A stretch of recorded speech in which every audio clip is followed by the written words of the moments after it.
My name is Elze Hensherwood, and welcome to this webinar from a very sunny Cape Town. Summer has finally arrived with us. I'm part of the project management team that is delivering the Sustainable Manufacturing and Environmental Pollution Program, which is funded by the UK's Foreign Commonwealth and Development Office, or FCDO as we commonly refer to it. My colleague, Carl Wesselink, will be joining me as chair on this webinar today. But at this point in time, I would just like to say welcome. And this specific call talks to the textiles industry. And this is the call that we launched on the 12th of October. So we're planning to launch a few procurement calls. Of this is the third one. And yeah, welcome. The agenda today, just before the agenda, maybe just a little bit of housekeeping. We are recording this session, and we will be sharing the session, the recording, the PowerPoint presentation, as well as a question and answers log to all the participants after the webinar. If you want to ask any questions, please use the chat box or the Q&A function, seeing that this is a webinar format, and we will try and address these questions when we get to the questions and answer session later on. You are all muted, and given the size of the group, we unfortunately can't allow a verbal communication at this stage. So the agenda for today, we will look at the overview of the broader SMEP program. Then I'll be talking to the background to the specific call for concepts in the textiles industry.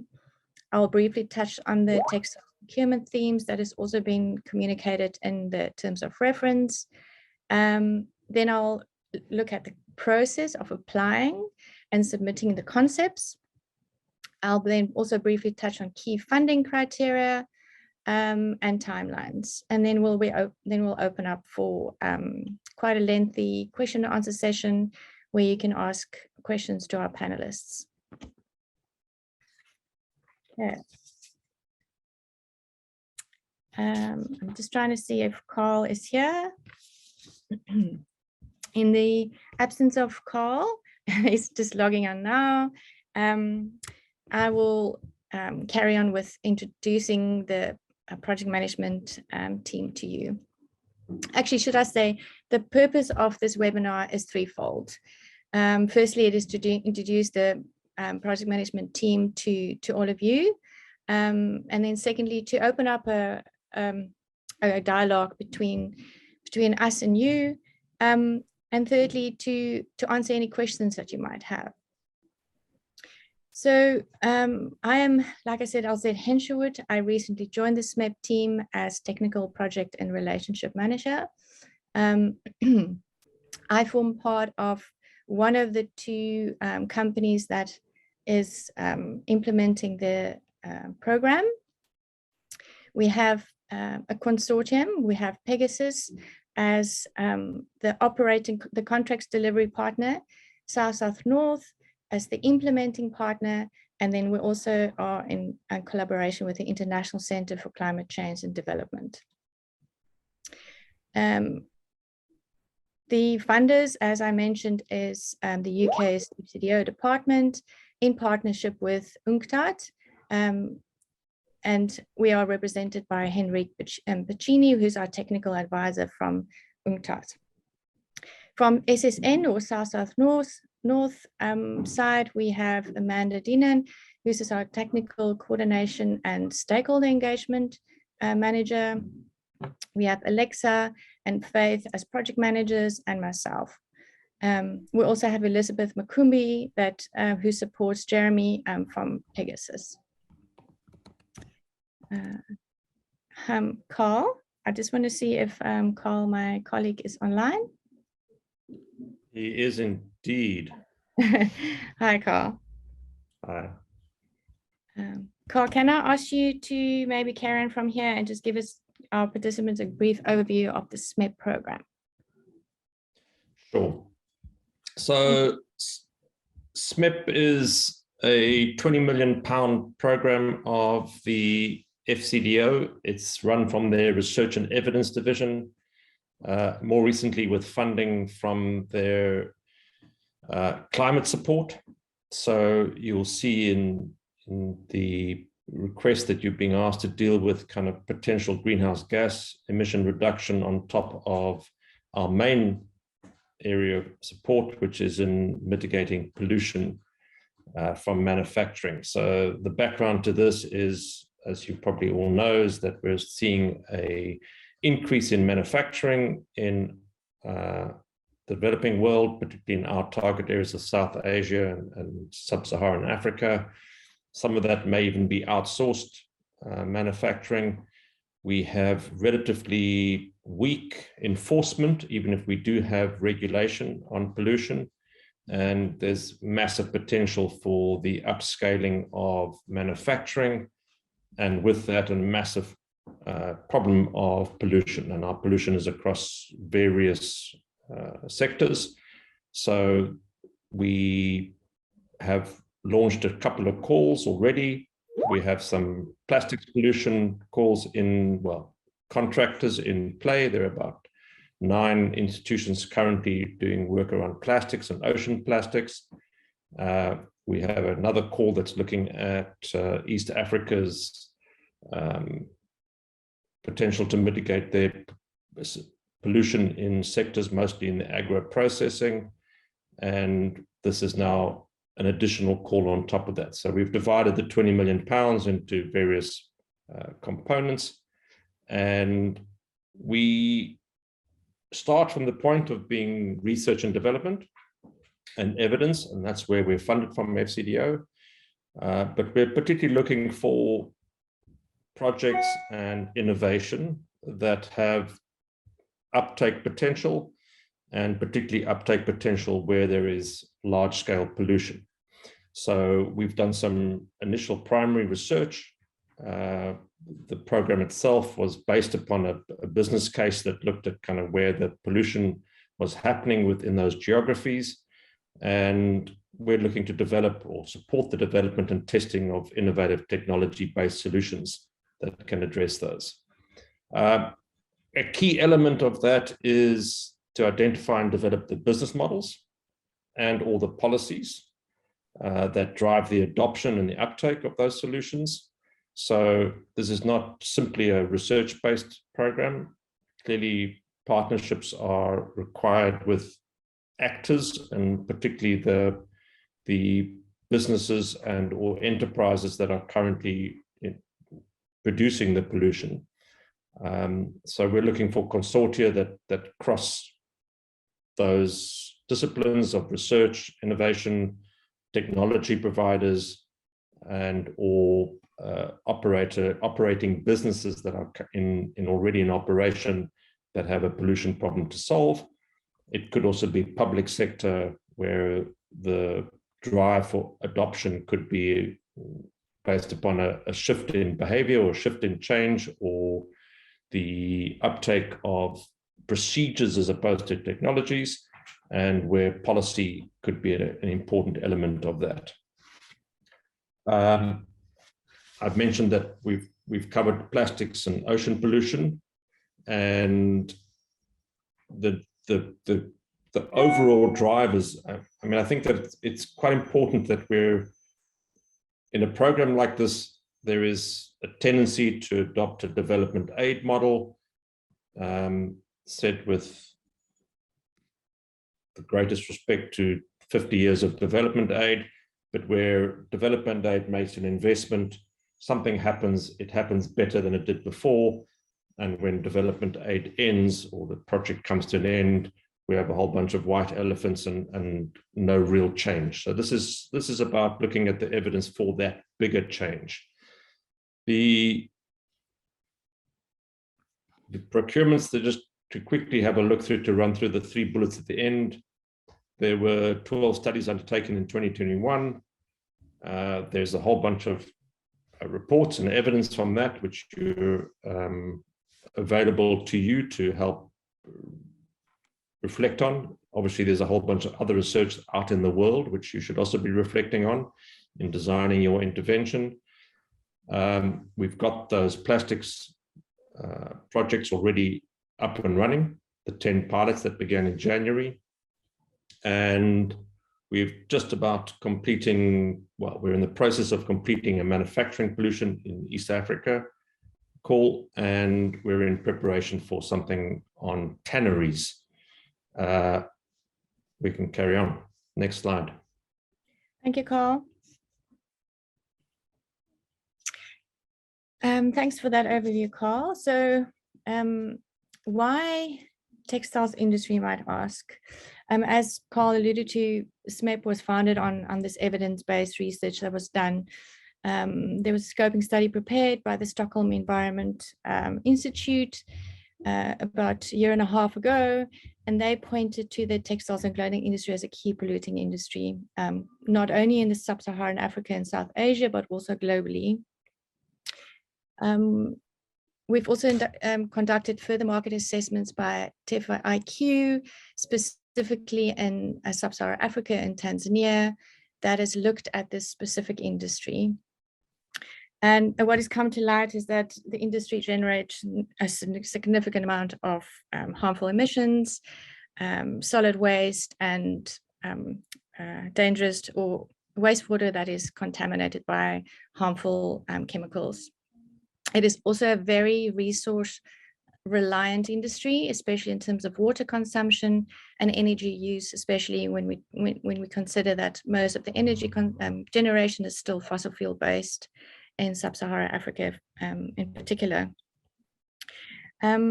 So what the studies and the market assessment has also been telling us is that the textile industry in these areas, geographic areas, are key economic drivers, and they are growing substantially in significance in their local economies.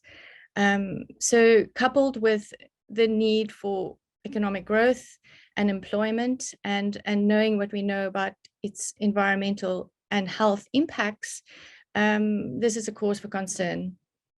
Hence this call for concepts to identify solutions that are applicable to this commercial value chain that can reduce or eliminate manufacturing pollution. Okay, so these sort of scoping studies and market assessment has also pointed to opportunity areas where we can make the biggest change, as Carl alluded to, the leverage points in the system, so to speak. And we've categorized those in 4 themes, which has been highlighted in the terms of reference.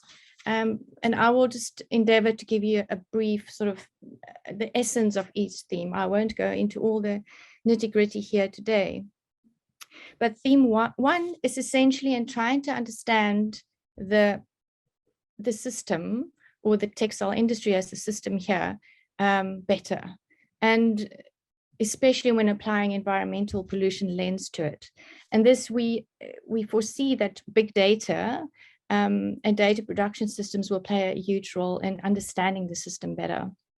And this can include smart sensors or ways in which we can trace the pollution in the system better, and then to respond to it.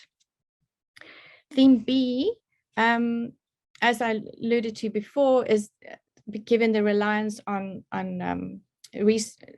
natural resources in manufacturing textiles, this theme speaks to reducing that reliance. So increasing the efficiency in the wet processes. And this can include looking at different ways of dyeing techniques, dry dyeing, or using less water, or even treating the wastewater that is produced as a result of textile manufacturing.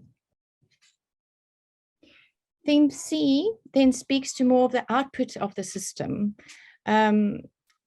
We have noticed, and there's been some research and evidence that points to a large number of unsold and secondhand garments being exported in a way, or it ends up in the sub-Saharan African and South Asian markets, and it affects the local brands, and it ends up going to landfill. So we're encouraging concepts that talks to this specific point, especially around recovery and upcycling of these textile residues to encourage circularity and to ultimately get to a point where circular economy can be obtained or attained.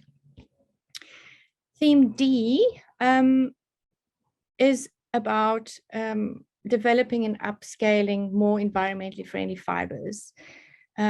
We are very aware, and we have been talking to experts in the field, that more environmentally friendly fibers doesn't necessarily mean that it's going to be taken up in the market, or that there might not be any other externalities that we haven't accounted for. But we are encouraging concepts that investigate this specific option, and to note any risks that they might foresee in the uptake of these new or more sustainably sourced fibers. I'm just going to hand back to Carl just for this specific slide, because in addition to the 4 themes that we have mentioned, the FCDO requires further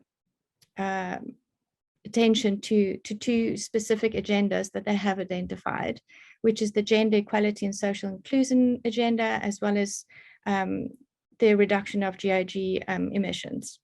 Thanks, Carl. Thank you. I guess the point here is that in spite of the fact that we are looking for business models and technology intervention and scaling to address pollution and pollution from manufacturing in the textiles industry in this instance, this is still development aid money. So within development aid money, there are broader issues to consider.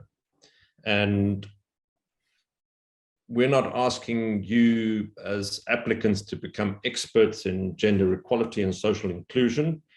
And we're not necessarily looking for projects that put gender equality and social inclusion front and top. Front and top for us is addressing the environmental pollution problem. Front and top for us is new technologies and or processes that can help address that at scale.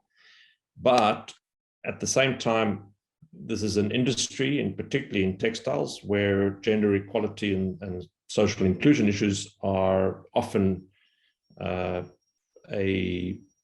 factor.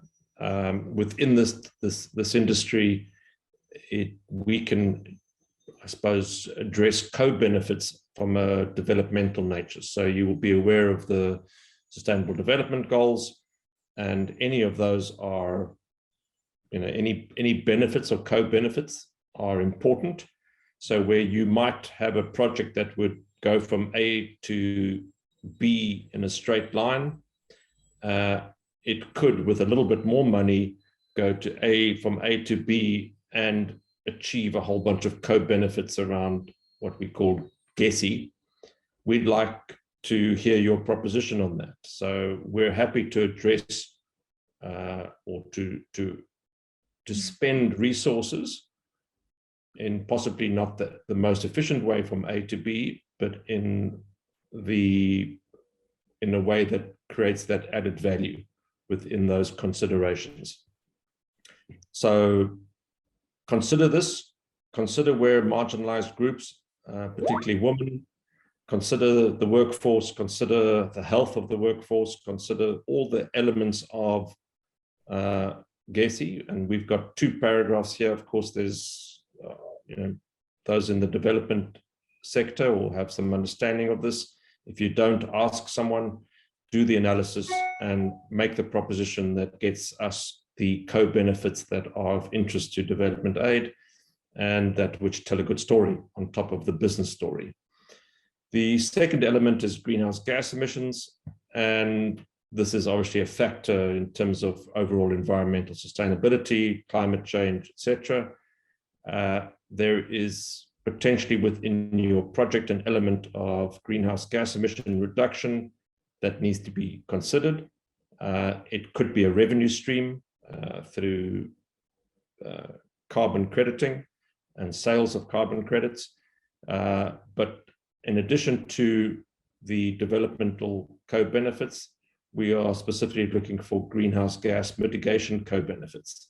So you'd be asked in your concepts to frame where you think within your particular project implementation, what a kind of baseline of energy consumption, generally energy consumption, but greenhouse gas emissions that could come from any source, what that baseline would be and how that baseline might be adjusted for your intervention or by your intervention. The second line of inquiry would be obviously at scale, what would that look like? And what kind of greenhouse gas emission reduction might be achieved at scale in the future should your piloting prove successful, and should there be an uptake with commercial or other finance in order to see the rollout of that intervention. So you're encouraged to do this, and we will certainly prioritize projects that are able to do this effectively. Okay, so the rest of the presentation will deal with the nuts and bolts of the process of submitting calls for concepts. And as you might have picked up on the terms of reference, this is a two-stage process.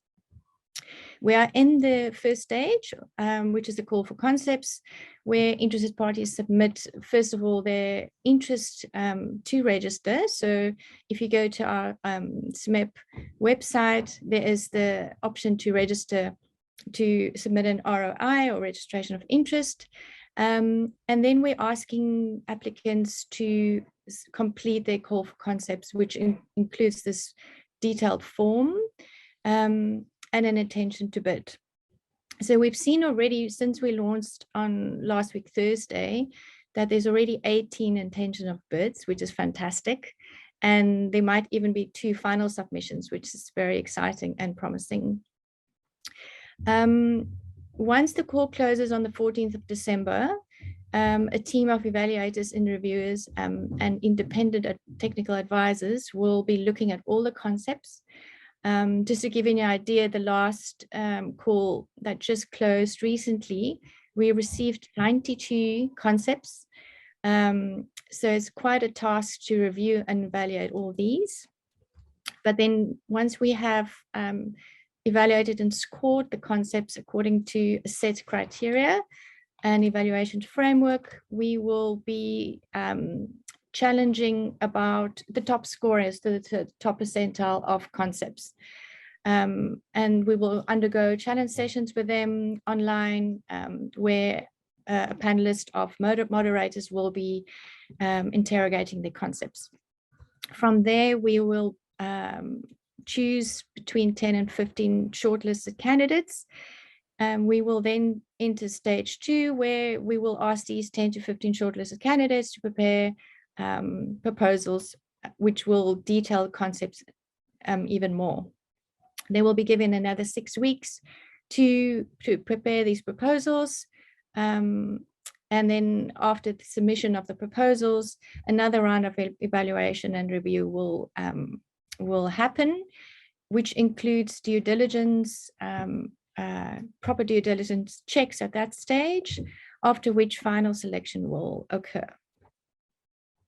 Okay, so coming back to the criteria to which we will evaluate your concepts, as we alluded to right in the start of this webinar, SMEP is an overarching program, with this call being one of a few procurement calls. So we're not only asking you to comply with the SMEP objectives, but also to the objectives of this call in particular. And I have separated these out in this slide deck for you. So just to come back to the SMEP criteria, first of all, we are asking you to align with one of the 4 themes that we have discussed, or a combination of the 4. We're also asking you for the concepts to be targeted or implemented in, which we like to call the textile 8 countries, which is 3 in South Asia, Bangladesh, Pakistan, and Nepal, and 5 in Sub-Saharan Africa, Ethiopia, Kenya, Tanzania, Uganda, and Ghana. Having said that, concepts targeting other countries in these 2 broader geographic areas may also be considered. Then we are also, we will be judging your concepts on whether it is aligned with a specific textile industry. And then if the concept happens to propose a technology or a technological innovation, we are asking that the technology must comply with technology readiness levels 5 to 9. And there's more information on this particular measurement tool in the terms of reference, if you're unsure of the tool. Then lastly, we're also asking, or not asking, we are promoting concepts that could show co-benefits in terms of social impacts as well as environmental impacts.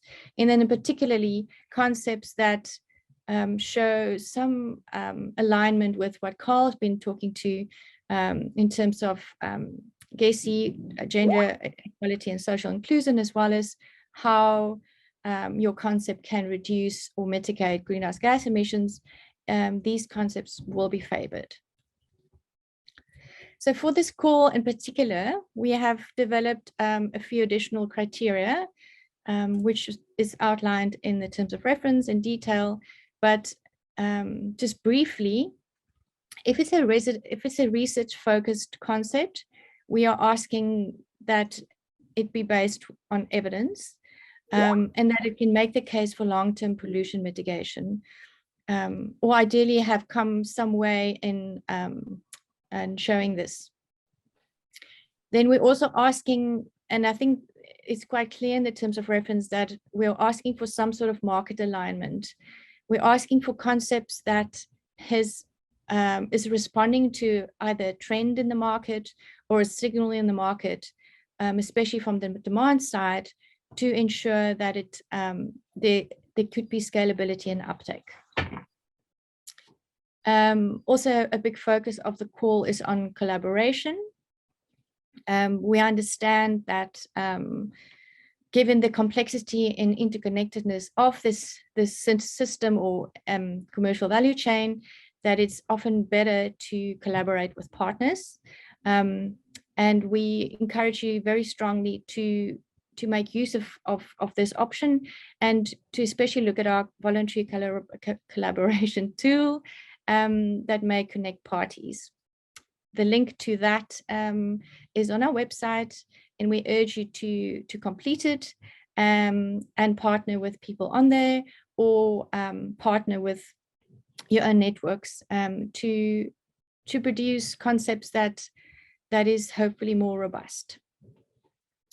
And then fourthly, we also encourage concepts that can arrange or have already arranged co-finance. And this can be either in monetary terms or in-kind contributions. Okay, so we are hoping to identify 3 to 6 successful concepts, which will then receive between 250,000 British pounds and 1 million for this specific call. And the funds can either be used for capital expenditure or operational expenditure. And we again encourage that the concepts be able to be implemented within a period of 18 months to 32 months to align with the SMEP program. Thank you. Okay, some key timelines and dates that we want you to be aware of. So we are at information webinar number 1. We aim to have another webinar on the 24th of November, just to try and address even more questions. And then we will close the call for queries on the 9th of December. We are there to respond to any questions throughout. You can reach us on our email address or through the website. And then the call will close on the 14th of December, just before the holiday break. That will give us time to come back in January and evaluate hopefully fantastic and a big range of concepts. And we will start with the challenge sessions in February, and then come up with a shortlist by March. The request for proposals period will then happen in March and April next year, and in preparation to decide and identify key pilots by April, May next year, where we're hoping implementation will start by the middle of next year. Okay, so if you're unsure of how to apply, there are a few key steps. Please go to our website and find the submission portal, where we ask you to please first submit an online registration of interest, which will then give you access to the submission portal. Please familiarize yourself with all the documentation on there. There's brochure, there's key FCDO supplier code of conduct, background information that is worth reading. Please attend these information webinars, submit an intention to bid, and then submit your concept through the online form. Okay. So in essence, the concepts will be evaluated across various metrics before we will ask for the proposals to be prepared. And this evaluation framework has been tried and tested, and we refine it as we go along in consultation with the funders and our implementing partners. And the concepts will be scored or be evaluated against these sort of categories. We will firstly look at, how mature is your organization or the collaboration that you formed in terms of, existing activities and turnover, the team's experience and qualifications. Then we'll look at how aligned the concept is to SMEP's overall objectives, and in particularly the FCDO priorities, as we mentioned today. And then how viable is the concept? Is it a viable business case? Is it implementable within the time frame? And how applicable is it to the target countries? Then we'll also look at the sustainability and the longer-term impacts. And this is really where, where can we make the biggest impact? Is the concept talking to those leverage points in the system that can ensure significant impact? And then how easy would it be to implement? Is there any co-funding arranged? How much time do you need to set up your solution or innovation? And what is the anticipated outcomes and risks? Thank you. Great. I think we are now 12:35. There is, before we go into the questions and answer session, there is a link in the chat box. I know the chat box is disabled, but there's a link. If you would not mind just clicking on the Mentimeter and just quickly give us a brief indication of which theme you are most interested in of the 4 that I mentioned earlier, that would be great. Thank you. And then I think I'll hand over to Carl to start facilitating the question and answers. Thank you. Great. So we have a whole bunch of questions in the Q&A. So feel free to continue to put questions there, and if we haven't dealt with them or we need to deal with them in addition to the written response from some of our colleagues, we can do so. I'd like to start with just the first one, which is around IP.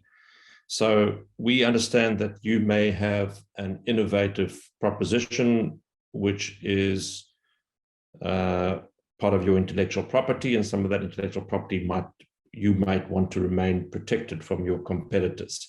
So the information that you give us in the concepts is not public. It won't be shared. It's not kind of available out there in the big wide world. So the communication that you have with us is insofar as you might be sharing a particular model or a particular technology or a particular application of a technology is unlikely to reach your competitors. However, the program itself is funded by public money. And so the intellectual property of the work that is funded by FCDO is, in that sense, not exclusive to you. And you can read the IP clause and how it is factored. I would encourage you that if you have a major concern or a major problem, that you engage us through email, and we can try and address that concern up front so that you're very clear about what is becoming public and what will remain private or protected. But that's clearly a big consideration. The bottom line is that when you use public money wants to see scalability, and the work that's done and funded by the public sector, or in this case by FCDO, needs to be available more widely in the world. Clearly, you as the lead, having developed it, will be in a kind of an advantageous position, having done it first. And although FCDO is not going to be publishing your IP, there are some rules about the saleability and the ownership of that IP going forward. So you may not be, it's fairly, well, I hope it's intuitive to you that where FCDO or the British taxpayer has paid for something to be developed, the rollout of that technology needs to take cognizance of the fact that it was funded by public money and not private money. There are many ways to deal with this, and it's clearly been a problem or an issue for many of our applicants. And we have to some extent managed to find workarounds in relation to what we fund and what you fund privately, and therefore what it is that is FCDO co-owned. And our IP clause essentially relates to a co-ownership of intellectual property that we have funded.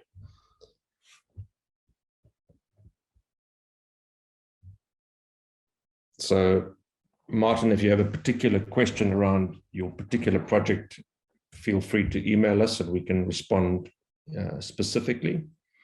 And I think your question relates to kind of, will the project data become open source? I think your project reports and the information that you share with us in relation to those reports and what you've achieved, that generally is public, and some of it's published on our website. The IP is not kind of suddenly published all over the world, but the IP ownership there might be implications for the ownership of that IP. So engage us. Any of the other panelists want to respond to any of particular question, and please continue to feed your questions into the Q&A where we can deal with them. I'll run through the chats as well to make sure that we've covered some things that are in the chats, but we would prefer you if you put those questions in the Q&A function. Thanks, Carl. I think there's a few questions around startups and whether or not that will be encouraged or considered. And if I may ask maybe Amanda or Alexa to respond to that, please.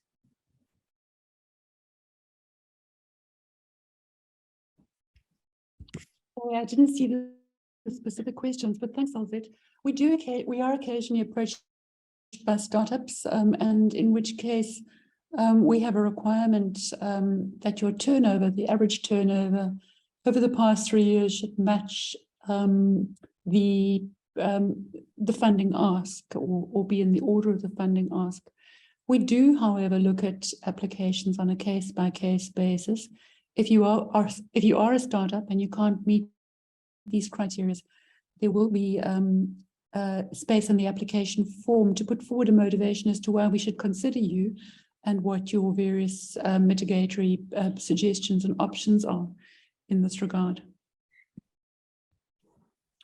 So just to add to that, remember that we're dealing with other people's money, in this case, British taxpayers' money. So we need to be mindful of that, and there's some due diligence to be done. We are considering funding some other startups, and we have found workarounds to address our due diligence questions. But clearly, the more capable you are of proving or illustrating your ability to deal with other people's money in an accountable fashion, the greater the chance of us supporting and funding you. I would urge you to ask specific questions prior to submission of your concept, because it may be that we say, well, in your case, absolutely, there's no chance you're going to pass the due diligence, and we recommend, therefore, that you find a consortium partner within the value chain of what you're trying to achieve, who might be the recipient of funds, and you could be a project partner or part of that consortium. So there are many ways to address this, and we'll do it on a case-by-case basis in response to your specific query.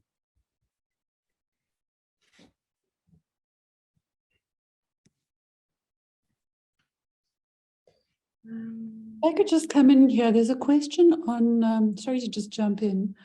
There's quite a few questions about having the requirement to have a partner or consortium member in the target country. And I'm looking at a question, I was answering it, a question posed by Tamara Iskander.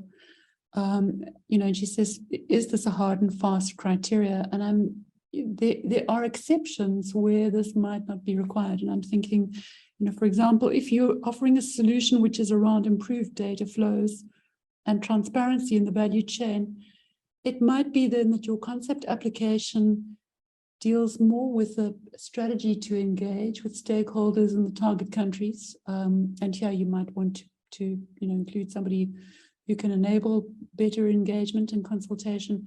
But there might be instances where your solution is sector-wide value chain orientated solution, in which case provide motivation in your application as to why you don't have a implementation-based partner. And just practically, if your solution is to address a specific problem that is unique to Sweden and its textile industry, you're unlikely to receive funding from us. So the technology or the intervention has to have at least have relevance for our target market. And again, as Amanda says, pose the question to us about why you think you don't need an in-country partner or a partner within the target geography because of some unique reason why either the level at which your technology or development of technology is at, or some other reason why that would be unnecessary, even though we would see impact ultimately in our target geography. Again, open to any of the panelists to address any question as they've scrolled through. There's a question from Samuel that's asking, do we have a specific concept note template or format? I think Alexa is also typing an answer, but maybe just a quick response is that if you go onto the submission portal and or have registered as your interest, and then follow the submission portal, there is a call for concepts form with targeted questions that you can then answer, and that then basically generates a template for us. If I could come in on a question from Edward. He references the ongoing war of Ukraine and ongoing economic, it's linked to the fact that there's a lot of global economic uncertainty. FCDO is not exempt from these uncertainties. Edward is basically asking for certainty that the proposals will be funded and that you won't be abandoned along the wayside. We urge you in putting your concept together to define work packages very clearly and outcomes per work package. This assists us in planning for the funding phase by phase and also to give, good due notice and assist with, with wrapping up work that needs to be done in order to, in the event that funds are terminated. It assists us then to, to scale, to fund a plan which kind of scales down the interventions responsibly, and that, we proactively plan around this. I don't know if Carl wants to come in on this answer. This question as well. It's a very pertinent question, and one that, we've done a lot of internal management around the allocation of funds and planning around funding in this project. I think you've covered it, Amanda.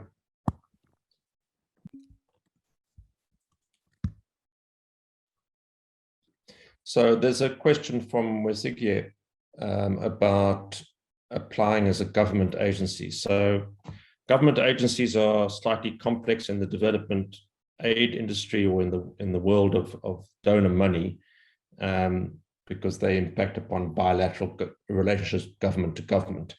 So the target of this particular call is not government. So the applicant as the Department of XYZ in the government of whichever country is probably not a eligible applicant. However, a lot of the work that we're doing here engages or could engage the public sector.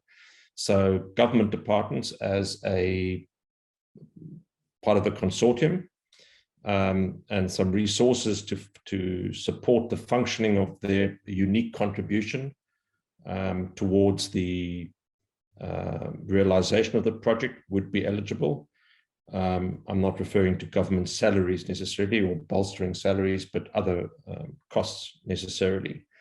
And then there's another category of agencies which are sort of parastatal or research institutions established by government, although they're public institutions in that sense, they are sufficiently separate from government in terms of their governance and resource management, and they would be eligible.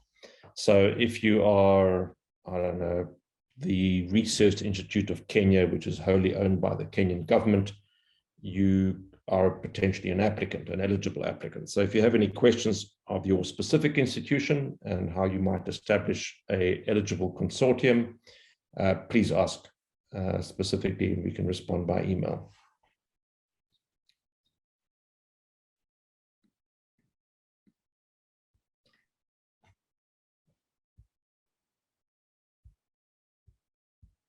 Again, anybody welcome to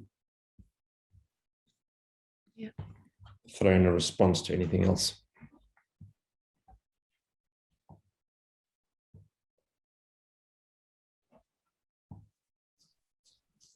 Thank you. I'm just typing a response, and it's on the question of collaboration. There were quite a few questions on that.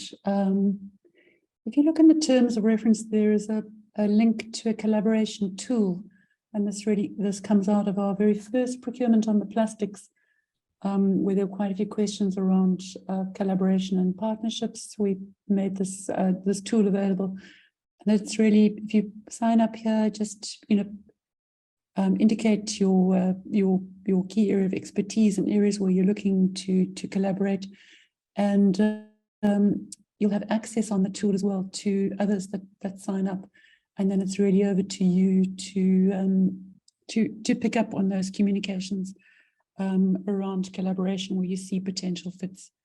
Do reach out to SMEP though if you do have specific queries in this regard, and while we don't, we can see what we can do. We also, there may be areas where we can assist, but we can't promise. Just in response to Amanda's earlier question, asking me to weigh in on the impact of the Ukrainian war. Edward, the answer to your question is that it's government development aid money.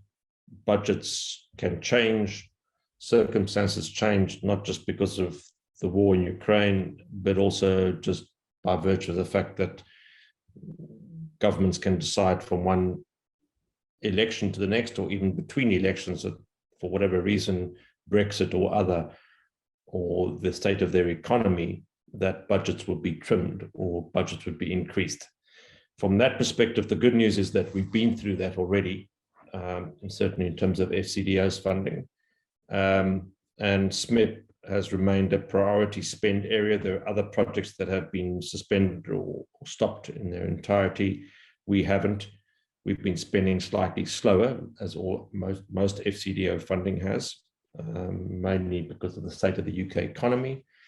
So yes, it remains a risk, but we'll always be, I want to use the word polite, in the way that we withdraw funding. So you won't, generally any costs incurred in relation to a contract that is valid, those costs remain eligible.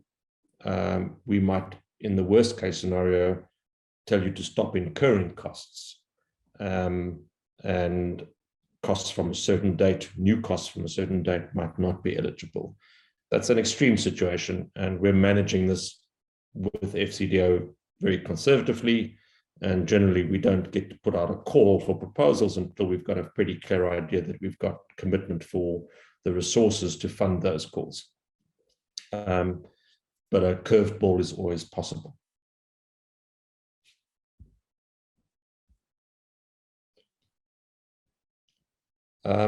Just on going back to the question of startups, our job is to protect the integrity of the UK taxpayers' money. So that's deciding that we spend money where it has value and it generates value that's in the public interest, even though it might coincide with your personal commercial interest. The bottom line is that we cannot risk money into an institution where the credibility of that institution is in serious doubt. So this is kind of a how long is a piece of string kind of answer to a complex problem. But I would urge you to look at our due diligence criteria, and I would urge you to ask the question early on in the process so that we can redirect you if we think that there's just no chance of a small startup with no track record receiving a grant from FCDO of the volume that you need in order to fulfill your project. So engage with us early, I guess, is the key takeout. Carl, can I come in and answer a question, please? Sure. Martin asks, we understand, and there's a couple of questions that I've seen on uptake and feasibility. But Martin asks, we understand that industry-wide uptake potential is a critical element. Should this uptake already take place during the pilot, or can that follow, essentially? So it really depends on what you're proposing. If your pilot and the time frame that's available, if it's not possible to influence uptake-wide, industry-wide uptake during the pilot, we'd be very interested in the strategy for that, the key data points, how you will be collecting the data points, how you'll be using them, the partnerships, the collaborations that you will be developing along the way to make that happen. But ideally, we'd like to see part of that work executed during project implementation period. We do understand that time frame might influence the outcome here.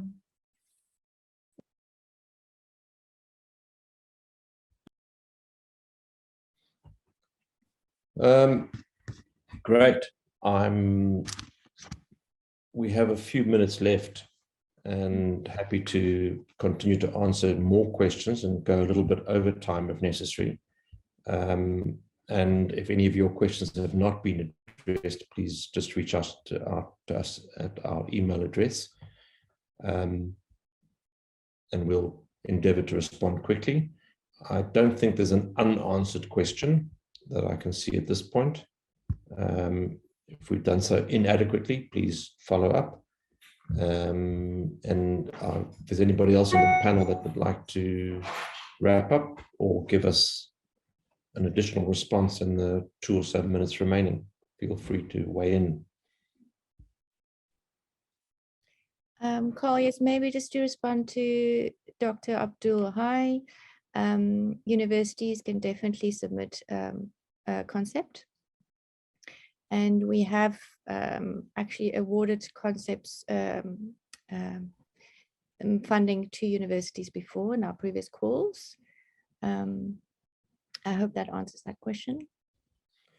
Yeah, and just to add to that, you know, the value that the university brings is obvious in terms of being able to do the Q&A and the reporting and the publication of new data and information. So we welcome that. Universities are generally not very good at, or less good at, looking at a business case and how it might be applied in the real world, and looking at the uptake and scalability or the implementation of a particular idea in a particular factory setting.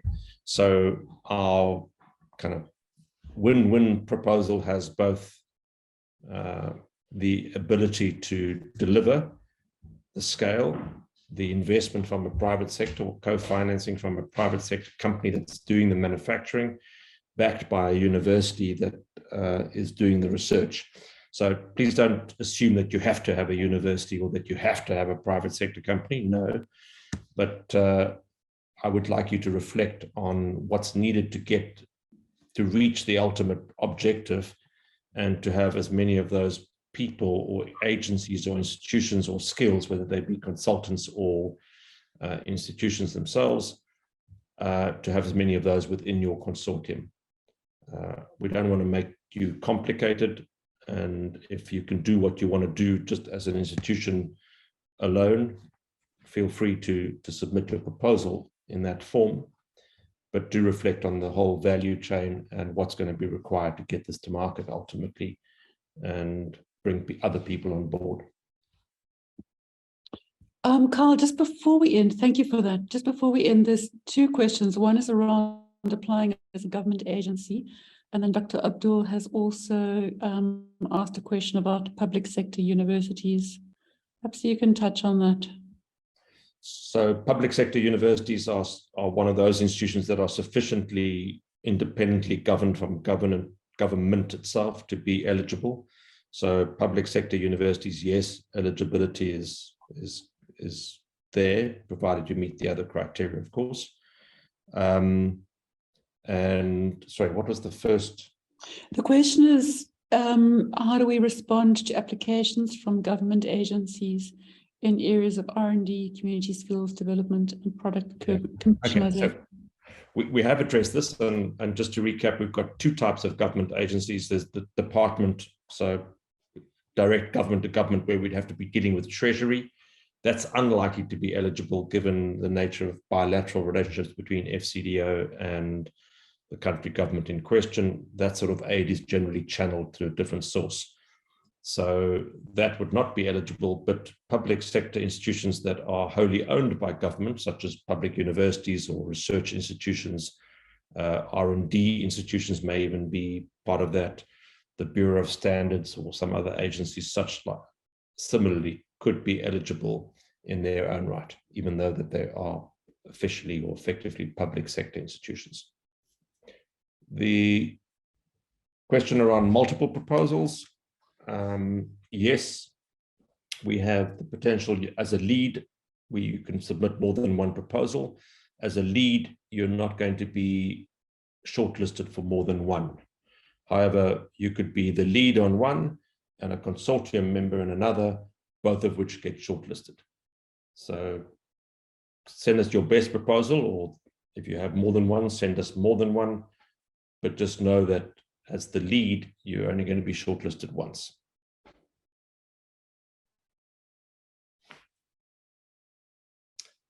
There we go. There's our Mentimeter. It seems we have a stretch of themes, with the knowledge sharing and data systems being only 2 and the rest being from 9 to 4. Remember that you don't have to touch every theme, but if you can, fantastic. And there'll probably be elements of the themes in, no matter which is your main theme, there'll be elements of the other. So that was just a useful, quick snapshot of our applicants in the call. We seem to have a far more people on the call than we have people who've completed the Mentimeter. So I hope that's not an indication of a lack of interest, maybe just a lack of will or ability to find the Mentimeter code. Please reach out to us. We'll have another webinar. You can come back at your questions at the webinar, but don't wait until the webinar before you come at us with your question. We can have a fairly open discussion on just about any issue.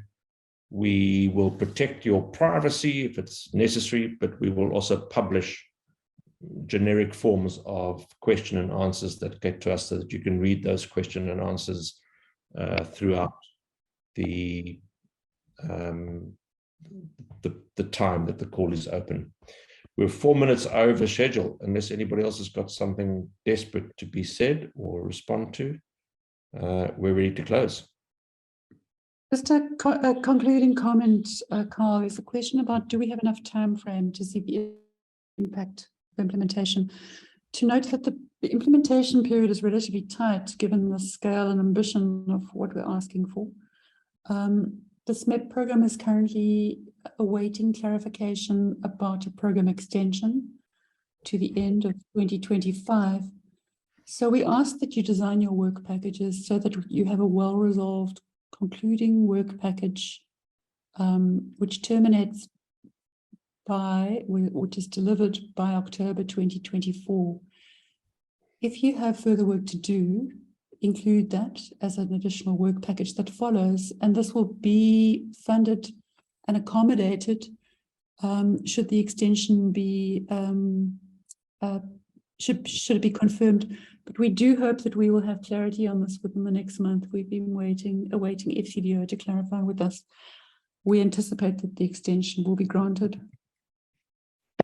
Right. And just to be clear, you don't have to, I mean, we would love to see scale within our timeframes. However, you know, the changes that we're looking to support here take time, and we're happy to support an element of that change. So make sure that as long as what you're asking for money can be completed within the time frame, the fact that scale up or additional work needs to be done thereafter is not necessarily an impediment to your success in terms of being contracted. Great, we have one more theme B that's just come on board for that. We're going to wrap up. Thank you very much for your attendance and for showing an interest. We look forward to receiving your registration of interest. If you want to receive SMEP information, even if you're not going to be bidding on this call, you're welcome to complete that registration. You'll receive some reports and some information and analysis from us over time, and you'll also receive information on future calls through that mechanism. Thanks very much, everybody.